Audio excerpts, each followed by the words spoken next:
एकदा गावातल्या एका शेतकऱ्याच्या शेतात एक गाढव काम करत असे. ते रोज सकाळी उठून मालकाची ओझी वाहायचे, पाणी आणायचे आणि रानात मदत करायचे. पण गावातले बाकी प्राणी त्याची थट्टा करायचे. गाढव आहे ना, त्याला काय अक्कल असणार. एक दिवस एक वाघ गावात आला. तो खूप उपाशी होता. लोक घाबरून घरात लपले. शेतकरीही आपल्या घरात गेला आणि दरवाजा बंद केला. गाढव मात्र एकटं शेतात उभं होतं. वाघ त्याच्याकडे गेला. मी खूप उपाशी आहे, वाघ म्हणाला. माझा शिकार कुठे आहे.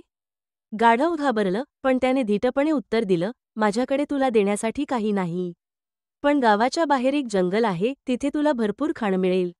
वाघ विचारात पडला. गाढवाने त्याला योग्य मार्ग दाखवला आणि वाघ जंगलात निघून गेला. दुसऱ्या दिवशी गावकऱ्यांनी पाहिलं की वाघ निघून गेला होता. ते आश्चर्यचकित झाले. जेव्हा त्यांना कळलं की गाढवाने वाघाला जंगलात पाठवलं, तेव्हा सगळ्यांनी त्याचं कौतुक केलं. तेव्हापासून कुणीही गाढवाची थट्टा केली नाही. नैतिक